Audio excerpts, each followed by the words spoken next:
presentar a nuestro expositor que ya está aquí, nuestro querido pastor Carlos Paredes Díaz. Él es peruano, él estudió artes, teología, filosofía, planificación estratégica, coaching y desarrollo personal.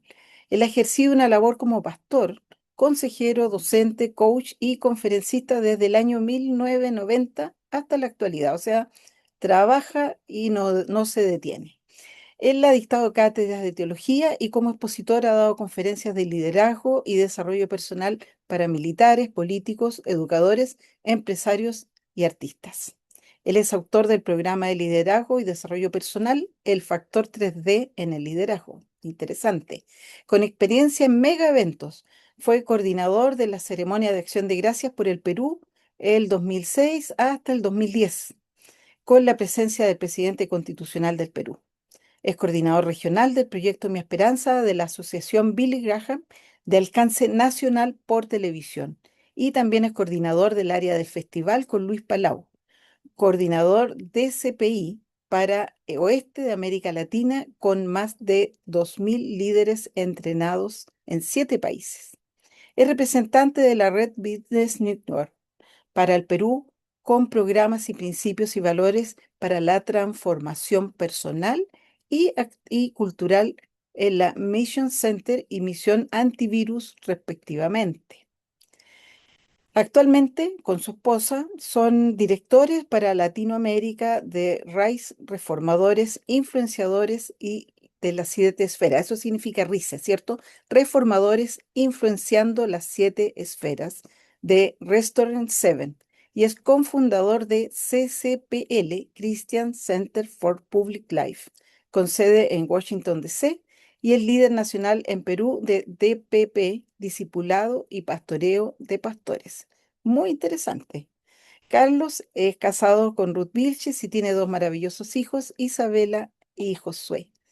Querido Carlos, un gusto tenerlo con nosotros, un honor poder aprender de un maestro y vamos a disponer nuestro corazón, nuestra mente y todo para poder escuchar y aprender de lo que Carlos quiere compartirnos. Sin antes decir que si usted tiene alguna pregunta durante la conferencia, anótela o la puede escribir en el chat y al final vamos a dar un tiempito para responder preguntas. ¿Ya? Carlos, todo el tiempo. Muchas gracias, Paula. Muchas gracias y saludos en esta noche para toda América Latina y de alguna otra parte del mundo que se estén conectando, pues qué hermoso, qué hermoso. Y estoy mirando allí algunos lugares del Perú, del sur, del norte, Chimbote, Trujillo, Chiclayo, Chincha, Ica y distintos lugares.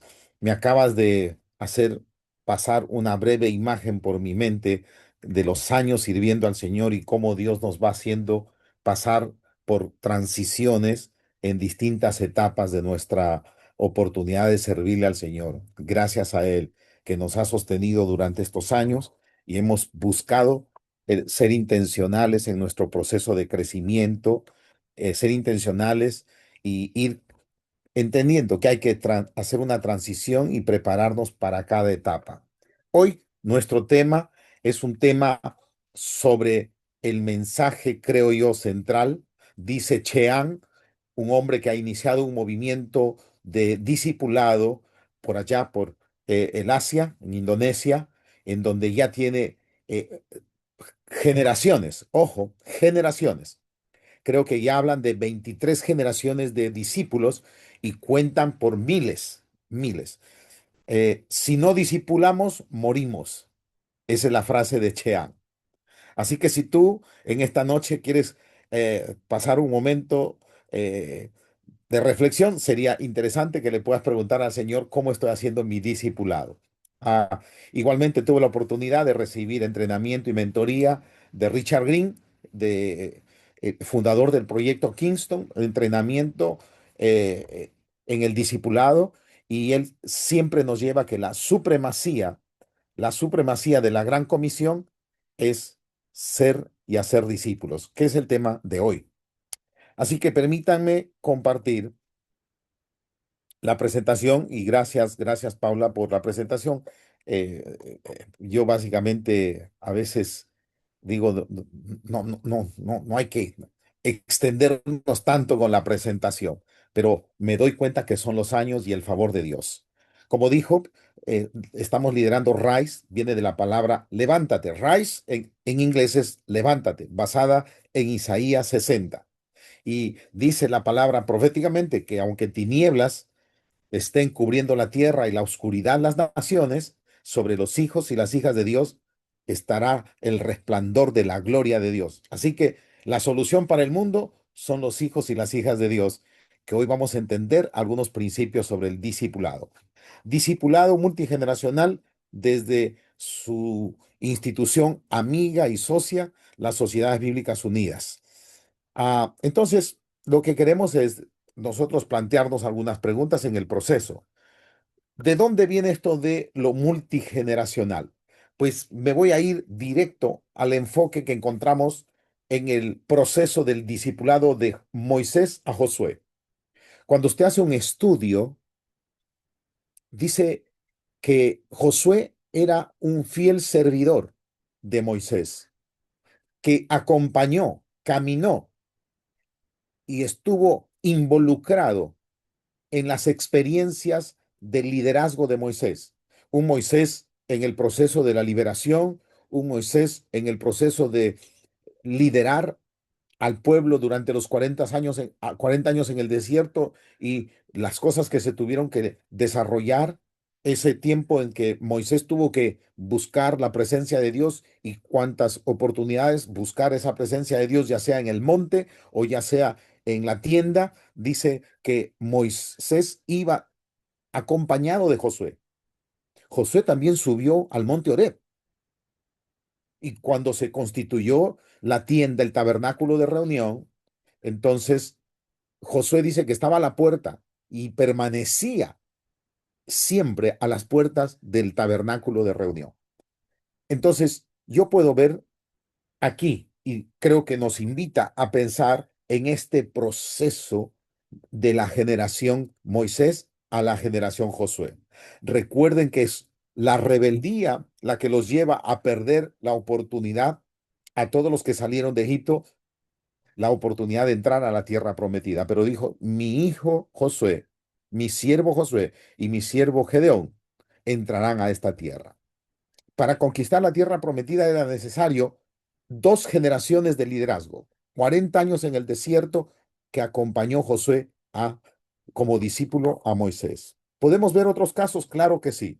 Elías en un momento dijo, ya terminé, no sé si en un estado de frustración porque después de ver caer fuego del cielo, después de aniquilar a los falsos profetas de Baal y Acera, él entra en una etapa difícil en su vida, una confrontación emocional que pierde la perspectiva, se desanima, se desalienta, se abandona y él cree que todo se acabó, pero Dios le da la oportunidad de vivir un proceso de descanso, de reposo, de sanidad, de recuperación y luego lo restaura. Y lo interesante es que la restauración dice, oiga, usted necesita nombrar, usted necesita nombrar a Eliseo para que se esté en su lugar, ¿no? No estoy yendo al texto, pero ustedes lo conocen. Ahí está, pueden ir a Primera de Reyes, ¿verdad? El capítulo 19. Le dice, vuélvete por tu camino y úngeme a Eliseo para que ocupe tu lugar. Dios tiene un enfoque multigeneracional. La visión de conquistar la tierra prometida trasciende al liderazgo de una persona. El ministerio que en aquellos tiempos, y lo simboliza el ministerio profético del Antiguo Testamento por Elías, luego Juan el Bautista, pero allí encontramos la necesidad, ¿no? De parte de Elías, es simplemente ya cumplí, ya acabé. Pero Dios dice, no, no has terminado. Necesitamos que te levantes el Eliseo, una nueva generación. Y sabemos y conocemos del ministerio profético de Eliseo y las aspiraciones que tuvo Eliseo, pero que tuvo que caminar al lado de Elías por algún tiempo. Y recuerden el simbolismo de ir en ese proceso. ¿verdad? Desde Gilgal, luego a Betel, luego a Jericó y luego a Jordán. ¿Qué simboliza ese proceso? Pero también podemos mirar el mismo proceso para una nación. La nación de Israel tiene que trabajar con una nueva generación, no solamente para conquistar la tierra prometida, sino para establecerse en la tierra prometida y levantar la nación cabeza. Ojo con esto.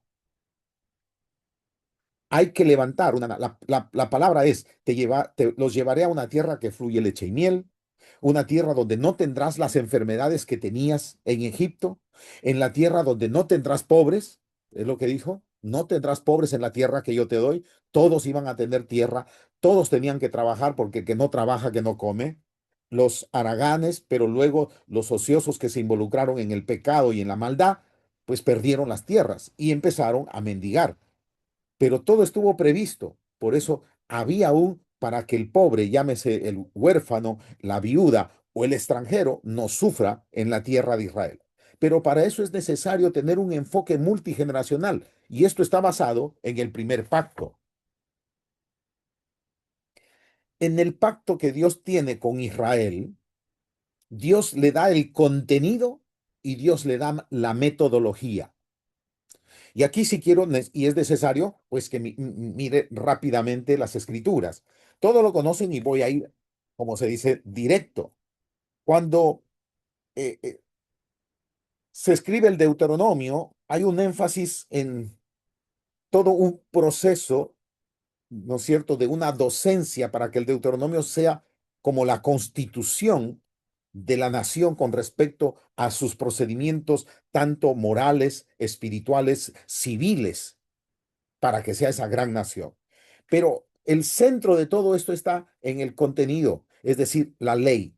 Capítulo 6 le dice, estos pues son los mandamientos, estatutos y decretos que Jehová vuestro Dios mandó que os enseñara para que lo pongáis por obra en la tierra a la que vais a pasar para tomarla por posesión.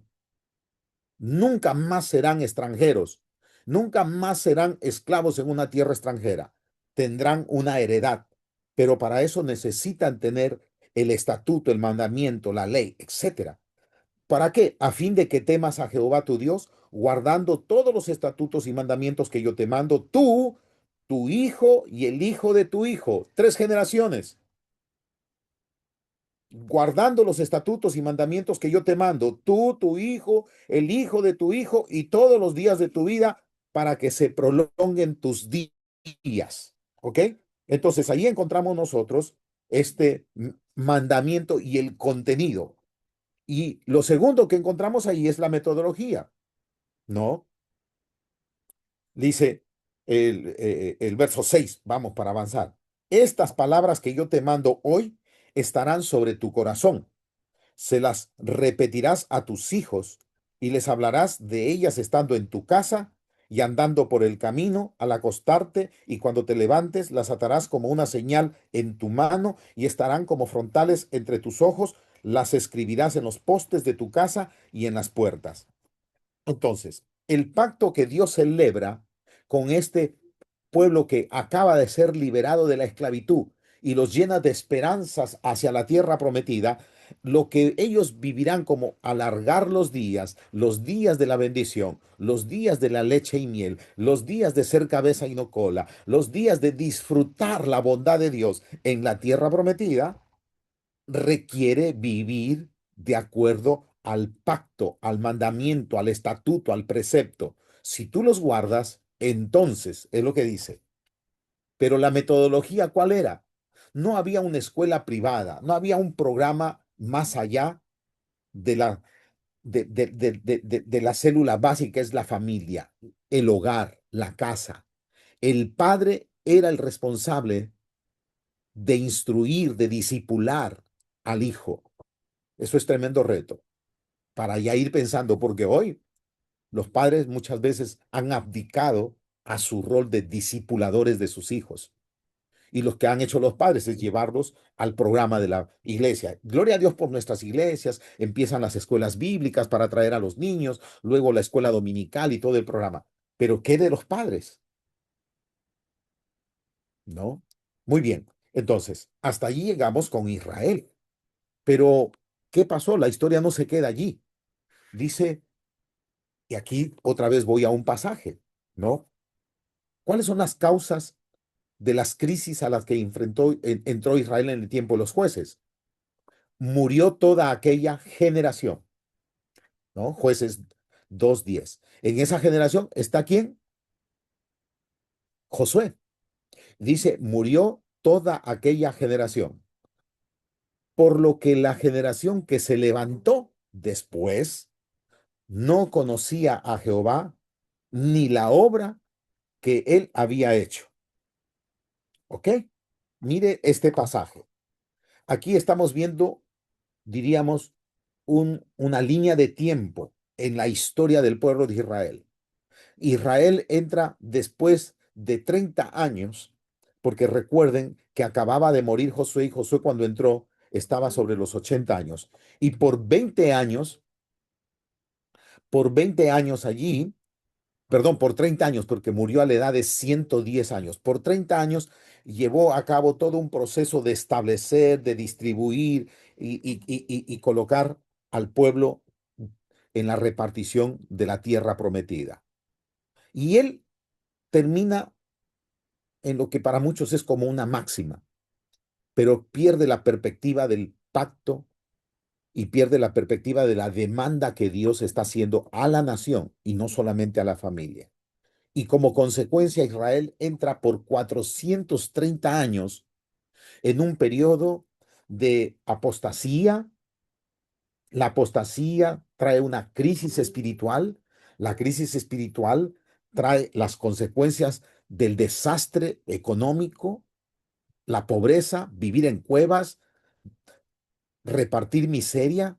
Entonces, en medio de eso, había un pueblo que clamaba y la misericordia de Dios enviaba a un libertador, un juez, pero eso se convirtió en algo cíclico, en algo cíclico. ¿Por qué? Porque simplemente venía un bombero para apagar una crisis, pero no se estaban volviendo a lo que Dios había establecido como un pacto para que ellos sean esa nación que prevalece, esa nación cabeza y esa nación que no es cola. Se levantó una generación. Hoy estamos hablando de discipulado multigeneracional. Se levantó una generación que no tenía conocimiento de Dios, en consecuencia, no tenía temor de Dios, en consecuencia, no tenía respeto a Dios, y es la gran apostasía de Israel que lo lleva no solamente esos 430 años, sino en su futuro, terminar como una nación desechada. Bueno, esta es la historia, esta es la historia de Israel. Pero nosotros sabemos y podemos identificar que se levantan generaciones sin conocimiento de Dios, y es por no seguir el contenido y la metodología establecida por Dios. A eso es entonces que viene Jesús. Y Jesús quiere cambiar una historia que hoy lo estamos lamentablemente viviendo. ¿Por qué? Josué fue un gran discípulo, 40 años sirviendo a Moisés, acompañando a Moisés. Un liderazgo impresionante, no se cuestiona. Tanto que Dios habló y dijo que por la postreridad habría un testimonio de Josué. Y así fue. Josué fue un gran discipulador, perdón, un gran discípulo, pero Josué fue un mal discipulador. Yo quiero aquí hacerte una pregunta. De todos los que estamos aquí presentes, ¿cuántos son discípulos? Bueno, yo soy pastor, soy el pastor Carlos, con más de 30 años de ministerio. No, no, yo ya no necesito ser discípulo. ¿Mm? ¿No? ¿Cuántos son discípulos? Entonces te hago una pregunta. ¿Tienes un discipulador? ¿Quién es tu discipulador? Yo soy discípulo. Yo me reúno 90 minutos cada semana en un grupo pequeño y tengo mi discipulador cada semana. Y cada semana yo trabajo hasta con 3 grupos pequeños. un grupo de pastores que son líderes de denominaciones, otro grupo que es pastores que tienen un liderazgo en sus iglesias y un tercer grupo que es nueva generación. Yo quiero ser un discípulo, pero quiero ser un buen discipulador. ¿Y de dónde sale esto? Pues mire, el modelo de Jesús, el modelo de Jesús. ¿Qué hizo Jesús? Su oración, su clásica oración de Juan 17 previo a su martirio, previo a su proceso de ser procesado, de enfrentar toda su pasión, todo su sufrimiento por nuestros pecados, por la maldad, para la redención del hombre, para la redención de esta tierra. Pagó el precio en la cruz. Pero en un momento, recuerden que esto empieza un poco temprano, allá en Juan capítulo 13, empieza temprano hasta el capítulo 17, cuando termina orando por sus discípulos y dice, Jesús, ¿no? Jesús dice, pero no ruego solamente por estos. Allí, ¿a quién se refiere esto? A los 11, porque ya recuerdan, Judas se había ido. Él está, dice, orando por estos, a quienes les lavó los pies, perdón, a quienes, con quienes participó la cena, partieron el pan, tomaron la copa. No te ruego solo por estos, sino también por los que han de creer en mí por la palabra de ellos. El enfoque de Jesús no es solamente aquí están mis 12, aquí están los discípulos que tú me diste, los que han prevalecido, uno se perdió, el de la perdición. No, no, Jesús tiene un enfoque multigeneracional, no se está cerrando solamente a los 12 y él está orando, orando. ¿Sabe lo que dijo Pablo? Que él oraba por aquellos que nunca han visto su rostro, unas en el futuro. Entonces, hoy estoy aquí para compartirles y decirles, tenemos un modelo. El modelo es bíblico. No es alguna corriente de estos tiempos que se le antojó hablar de una moda llamado multigeneracional. No, porque Dios tiene un plan glorioso. Los seres humanos somos frágiles, vulnerables y somos finitos. Entonces, los planes de Dios no dependen de nosotros. Nosotros tenemos que entrar en la agenda de Dios y encaminarnos conforme nos permite en ese plan y en esa agenda de Dios. Pero necesitamos pensar en los discípulos de la siguiente generación. Y no estoy hablando solamente la generación de los jovencitos, de los niños, no, no, generación de discípulos, ¿no? Discípulos. Ahora, ¿cuál fue el testimonio de Pablo? ¿Cuál es la experiencia y el testimonio de Pablo? Recuerden, Pablo no estaba entre los 12, no fue de los 70 ni los 120, ¿ok? Ni de los 12, ni los 70 ni los 120. Pero ¿cuál es el testimonio de Pablo?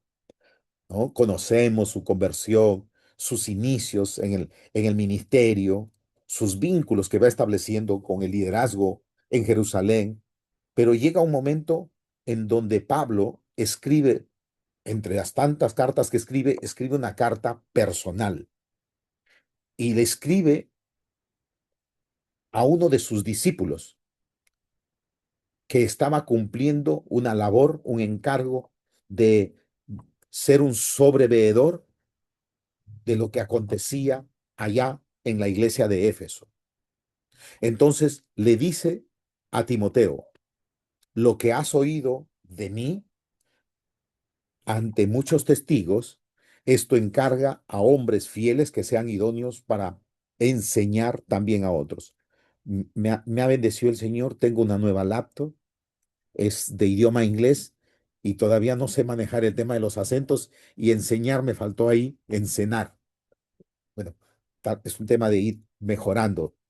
Ah, a veces un poquito los que tenemos cierta edad nos cuesta meternos en la tecnología. No es una excusa, pero quiero ser honesto con esto. Fíjese, aquí vemos el mí es Pablo. el mí.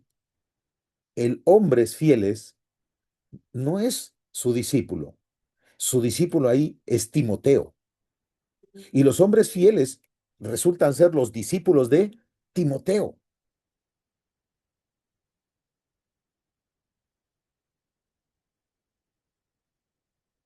¿Y qué es lo que él busca? Que alcancen un nivel de idoneidad. Idoneidad. Sería lindo que todos escriban en el chat ahí del Zoom, idoneidad. Idoneidad. ¿Para qué? Para enseñar también a otros. Y aquí quiero ser algo muy, muy, muy, muy firme.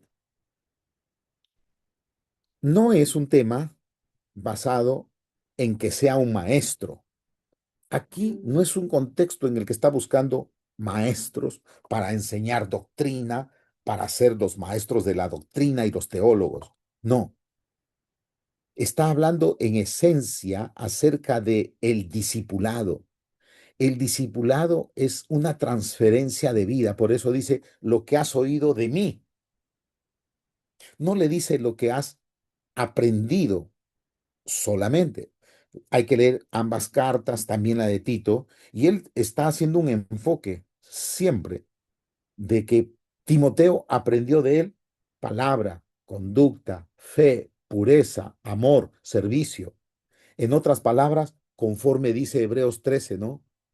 Que los que discipulamos tenemos que ser modelos, tenemos que modelar a nuestros discípulos. Y es lo que hizo Jesús. Jesús modeló un estilo de vida consistente entre lo que se dice y lo que se hace, consistente entre la fe y la acción. Nada de solamente teoría, sino práctica. Recuerden que en aquellos tiempos todavía no habían manuales.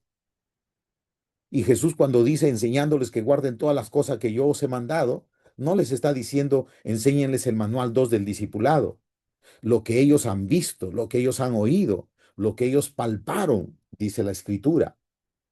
Ellos vieron a Jesús cómo habló sobre los temas que abordó, pero también vieron a un Jesús cómo sanaba, cómo liberaba, cómo oraba, cómo conectaba con la gente, cómo trataba a los fariseos, ¿verdad?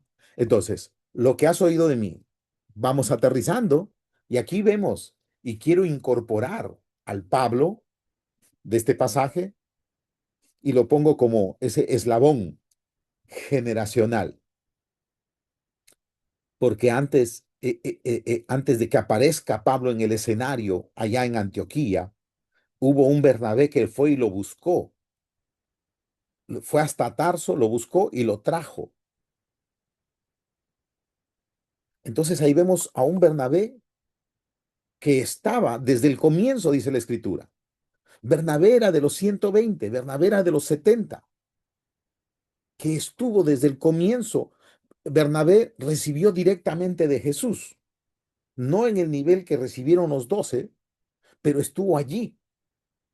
Y Bernabé cumple un labor con Pablo, lo disipula, lo acompaña, lo introduce, lo acompaña, le presenta a los líderes de Jerusalén, lo acompaña en su proceso de establecerse en el liderazgo allá, enseñando, discipulando a los creyentes en Antioquía, hasta que viene la palabra para empezar una etapa como misioneros.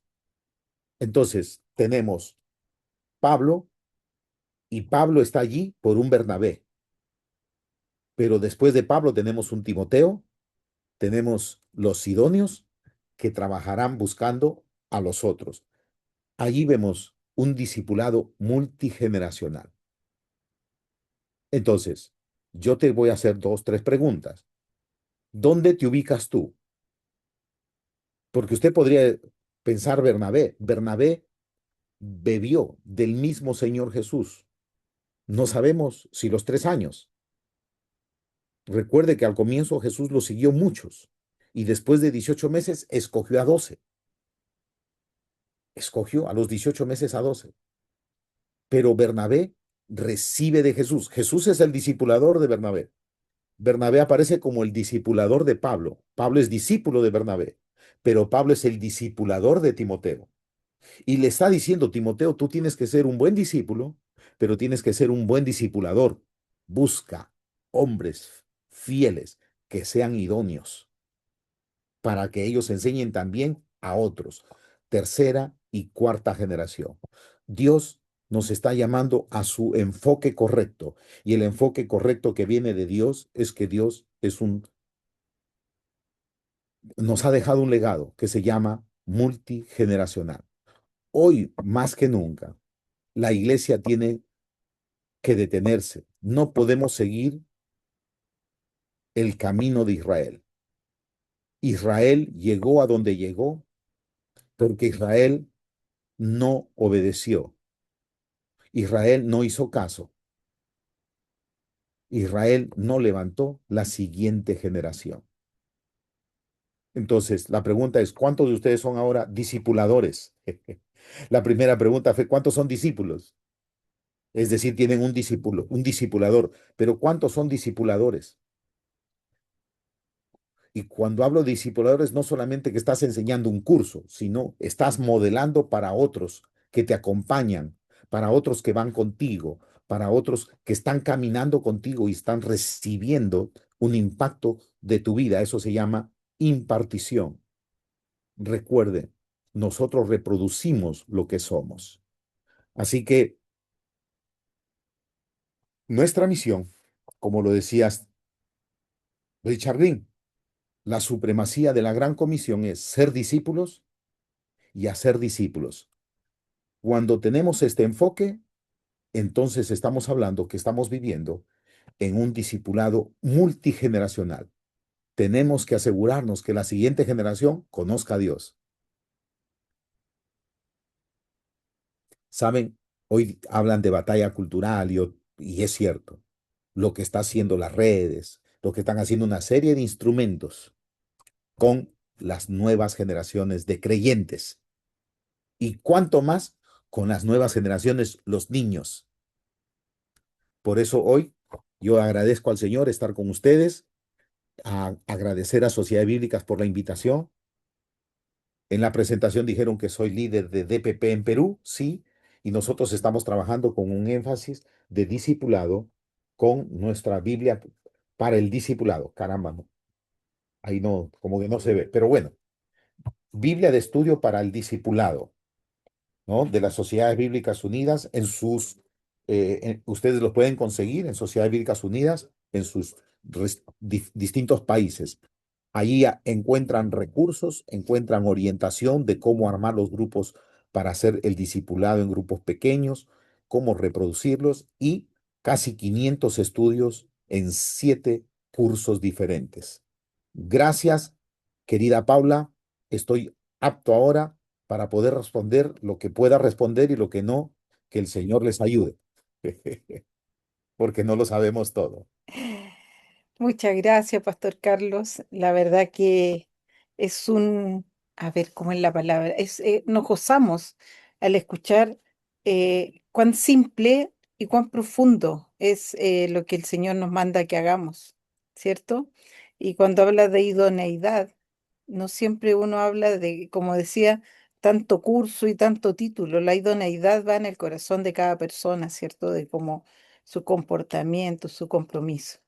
Bueno, tenemos el tiempo para preguntas. Si usted quiere hacer alguna pregunta al pastor Carlos, yo voy a poner la vista de galerías acá para poder ver mano levantada.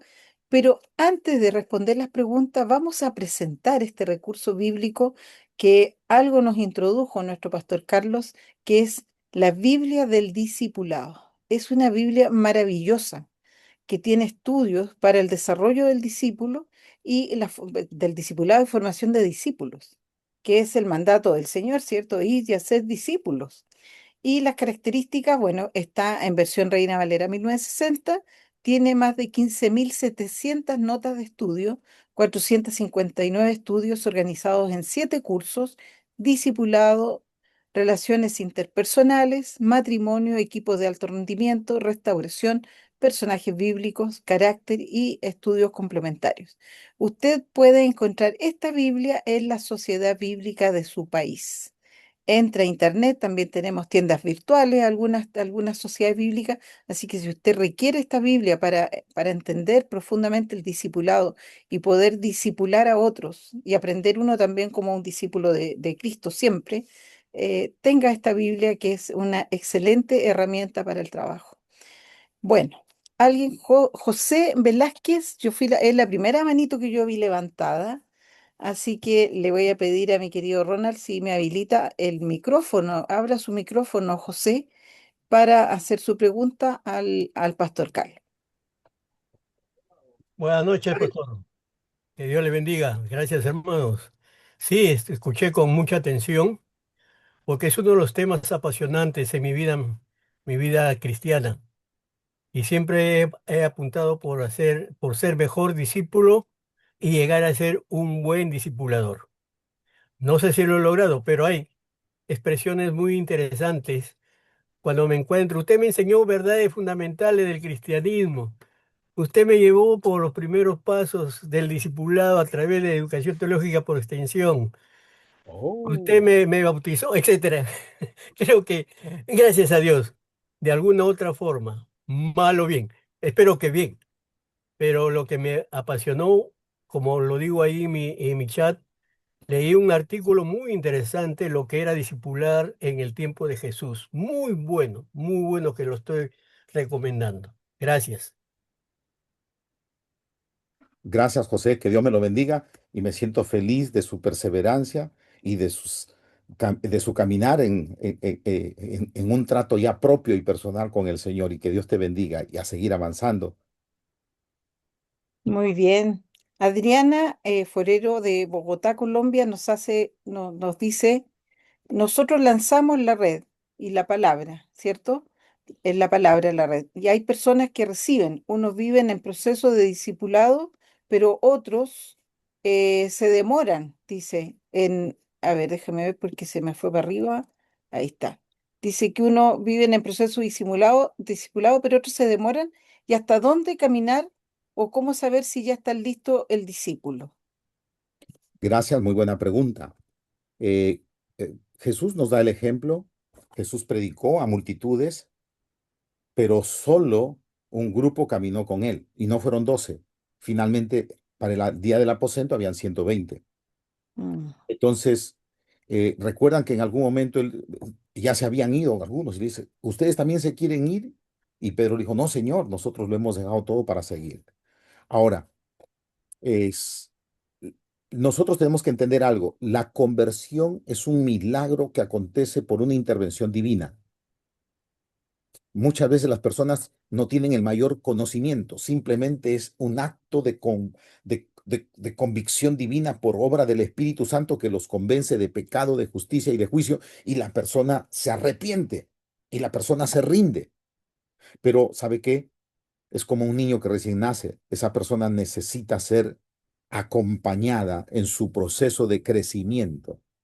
Y el proceso de crecimiento eh, no podemos establecerlo por tiempo. No, ya un año hizo de discipulado. No es el tiempo. Tiene que tener indicadores. Por ejemplo, si la persona pasó un año, 2 años, pero no ha resuelto temas del pasado, se sigue acordando de sus problemas, se sigue sintiendo triste, nuevamente le nace la amargura, nuevamente el resentimiento. Entonces no ha resuelto el pasado. Es un discípulo que todavía se mantiene atado, se mantiene cautivo y dice la escritura que tiene que ser libre de todo eso. Entonces son indicadores, resuelto, tiene que resolver el pasado, estar en esa libertad para avanzar.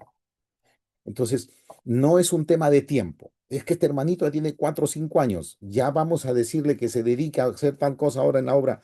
No es el tiempo lo que garantiza ni crecimiento ni madurez, sino es indicadores. Tenemos que ver el fruto. Entre ellos, pues está el fruto, su compromiso, su obediencia, una serie de indicadores que debemos ver.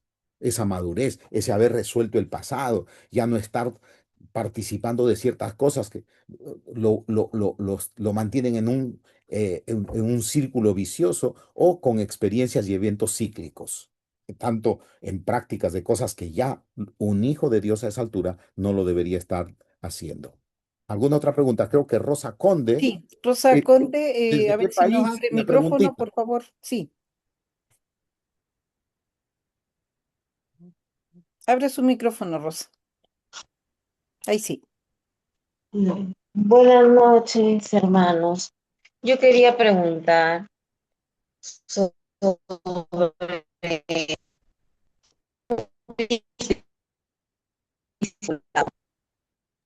Se escucha muy cortado, Rosa. Si quiere, apaga su cámara.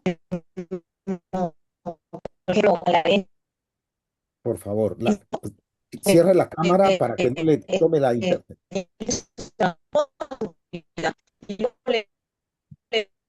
Yo quería seguir y No, no la entendemos, Rosita. No. Escriba su pregunta en el chat mejor y ahí la leemos porque está con interferencia. Por favor. Hay otras preguntas más cortitas en el chat, Pastor Antes, Carlos. Una sí. dice, como madre, ¿puedo ser discipuladora de mis tres hijos varones? ¿Y qué enfoque debería tener? ¿Colisionaría con sus clases de la iglesia? Wow, que esa es la pregunta central. Los padres deberían ser los discipuladores, por supuesto. ¿Mm? Muy bien. Sí, los padres deberían ser los discipuladores. Y si pueden mantener lo que están haciendo desde la iglesia, enhorabuena, ¿no es cierto? eh, lo que están haciendo debería estar de alguna manera siempre coordinando. Sería lindo que en la iglesia se promueva que los padres estén compartiendo para que tengan tema de diálogo y conversación dentro de la familia. Excelente. Súper. ¿Cómo romper la barrera denominacional en la aplicación de estrategias no formales para capacitar nuevos pastores en áreas urbanas y rurales?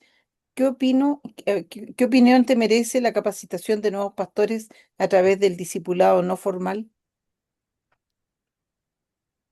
Eh, el pastor es persona, el pastor es oveja y por lo tanto el pastor también necesita de alguien que cuide de su vida, de alguien que le genere la confianza, el espacio para compartir y seguir creciendo. Entonces, más que informal, debería ser alguna formalidad. Debería haber alguna formalidad Ujú, donde la ayuda es mutua. No estamos hablando de una verticalidad. No existe una verticalidad. ¿Sabe lo que le dijo Pablo a los líderes pastorales de la iglesia de Éfeso? Les dijo, tened cuidado de vosotros, cuídense entre ustedes, ¿no? Y también del rebaño. Entonces, si nosotros no nos cuidamos entre nosotros, los que estamos en el liderazgo pastoral, no tenemos el derecho de hacerle un cuidado a las ovejas, porque no estamos cumpliendo con el mandato. Hechos 20:28. Cuídense entre ustedes y también cuiden de la iglesia del Señor, sobre la cual el Espíritu Santo os ha puesto como obispos para apacentar, para cuidar. excelente. Muy bien. Creo que estamos cortos de tiempo. Vamos a dar una preguntita más. A ver, Maricel de Perú, ¿podrá abrir su Sí, micrófono? Sí. muchas gracias. Buenas noches. Excelente presentación, doctor. Bendiciones. Tenía dos preguntitas, por favor. Mencionaba algo importante, yo le decía, no lo había entendido así, lo de estar libre, ¿no? ¿Cómo hacer, ¿no? Cuando vienen nuevamente estos recuerdos del pasado, ¿no? Como usted lo mencionaba, ¿no? En este caso, como la ira, ¿no? O cómo orientar también a los discípulos, ¿no? Que son nuevos. Lo otro es cómo promover esos temas de diálogo que usted nos comenta, ¿no? En casa, en mi caso, con mi esposo, que no es cristiano todavía, con mis Ah, hijas, ¿no? Que bueno, están mm, conociendo recién al Señor. Gracias, pastor. ya. Eh, el discipulado debería tener como característica más un espacio de enfoque en la persona. Muchas veces el discipulado tiene un enfoque en el curso, en la materia, pero no en la persona. Entonces, el enfoque del discipulado debe ser en la persona, en su corazón, en su condición. Ese debe ser. Por supuesto, necesitamos el fundamento bíblico, pero debe ser persona, fundamento bíblico, palabra, y luego debemos siempre terminar en la persona, es decir, aplicar a la vida. La regla de oro que nosotros debemos tener en el discipulado es que lo que vamos aprendiendo lo debemos ir aplicando con una pequeña tarea. Si en el discipulado estamos hablando del perdón, bueno, ¿a quién me falta perdonar? Entonces, que el discípulo que está recibiendo ese tema vaya y se ora por él, se le da un soporte emocional, estamos listos para apoyarlo, cubrirlo espiritualmente y que vaya a dar perdón, aunque no lo sienta, como se dice. Entonces, eso es importante. Y los temas de familia, hay muchos temas eh, que pueden abordarse. Yo creo que hay muchos materiales y una cosa que puede ayudar mucho en temas dentro del hogar puede ser personajes bíblicos. Entonces, para ver las virtudes de estos personajes bíblicos. ¿No? ¿Cuáles son esas virtudes de estos personajes bíblicos? Sería mi sugerencia, para no entrar en tanto en algunos temas doctrinales, porque a veces los chicos lo que menos quieren esperar es, ¿no? Que el papá esté atrás, atrás, atrás, ahí con, machacando con algunos temas de doctrina y una santidad y tanta cosa. No es que no estamos a favor de todo eso, pero muchas veces personajes bíblicos que ellos pueden entrar a estudiar, a investigar y que ellos participen elaborando preguntas. El método debería ser siempre inductivo, preguntas que ayuda mucho. Gracias, Paula. Heredia Pardo, Sí, tengo entendido sí, desde Argentina, está sí, levantando también la mano. sí. Hola, pastor, qué gusto escucharte nuevamente, amigo Carlos Paredes, qué gusto. Quiero hacerte una... Yo soy pastor, pero tengo 30 años que sigo con mi mismo discipulador. Ujú, Y la generación actual, ¿no? que estamos conviviendo, o sea, cómo contextualizar el discipulado bíblico, ajá, porque el discipulado bíblico nos habla de Jesús que convivía con sus discípulos, les cocinaba a sus discípulos, dormía con sus discípulos y y le enseñaba a sus discípulos, ¿no? Todo una gama de convivencia, ¿no? Pero ahora el discipulado es más docente, ¿no? Viene el maestro, enseña y enseña su clase su discipulado, pero no hay una relación de convivencia, ¿no? De acercamiento un poco más familiar. Y una de las cosas que Pablo le dice a Timoteo, ¿no? Tú te persuadiste y de quién has aprendido, ¿no? O sea, Pablo, ¿no? Timoteo chequeó a Pablo, ¿no? Para persuadirse de quién había aprendido, ¿no? No fue un aprendiz pacífico, no fue un aprendiz muy pasivo, ¿no? Sino fue un aprendiz práctico de su maestro para consigo mismo, ¿no? Pero ¿cómo podemos contextualizar esa convivencia en estos medios donde hay tanta información, hay tanto sistema también de la informática que ha entrado a la iglesia, que se ha perdido ese vínculo del discipulador a su discípulo de convivencia? ¿Cómo podemos nuevamente volvernos a esos principios? ujú, ujú.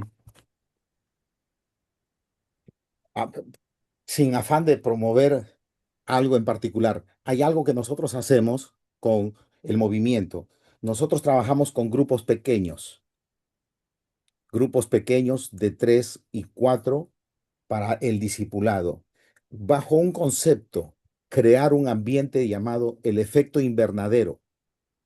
¿Qué significa? Recuerden ustedes el efecto invernadero. Pueden estar en el desierto donde hay 50, 60 grados de temperatura, pero puede haber un invernadero en donde se crea la humedad, la temperatura, varios factores que ayudan a ese crecimiento. Entonces, o estar en el frío, un invernadero en donde permite cultivar las hortalizas, los cereales, en fin, para tener ciertos productos. Entonces, lo que debemos nosotros optimizar es cómo crear un ambiente tipo efecto invernadero. Y la esencia debe ser lo relacional. por un lado dije, más personalizado el discipulado y lo otro, más relacional. ¿Qué es lo que sucede? Nosotros hemos practicado, yo tengo una formación bautista, para nosotros el discipulado era 45 inscritos en el programa de discipulado, que con su manual tal vienen al programa, que aprendan el versículo de memoria, pero no hay un trato personalizado. Entonces, y en la iglesia, pues tenemos a quienes estamos a tiempo completo, pero quienes no están a tiempo completo, seamos honestos, realmente no van a poder atender a más de 4 o 5 personas. ¿Por qué ponerles una camisa de fuerza? Entonces empezamos ahí a depender de recursos tipo tecnología, tipo otras cosas, y despersonalizamos. Para que la esencia del discipulado pueda ser, debe ser lo más personalizado. Y Jesús es el modelo. Jesús tuvo un equipo de 12, pero tenía 3 íntimos, Pedro, Juan y Jacobo, ¿no? Pedro, Juan y Jacobo, con él, siempre con él. Adelante. Gracias. Bueno, hay varias preguntas más, pero ya se nos fue el tiempo. Pero creo que la clave es aquello que usted nos dice personalizado, acercarnos a las personas, estar con ellas. También tenemos otros programas en las sociedades bíblicas como el programa Sanando Heridas del Corazón. Y ese es muy interesante cuando uno ve que las personas están con algún trauma, alguna cosa, invitarlas a participar, porque ahí uno puede abrir su corazón y sanar su corazón también. Bueno, muchas gracias por todo lo que usted nos compartió hoy día. Hay una persona que pregunta si tiene material como para discipulado, si lo puede compartir. Ahí después vamos a hablarle por interno porque existen muchos manuales de discipulado, pero esta Biblia del discipulado es una excelente herramienta para que usted pueda discipular a otras personas. Antes de irnos,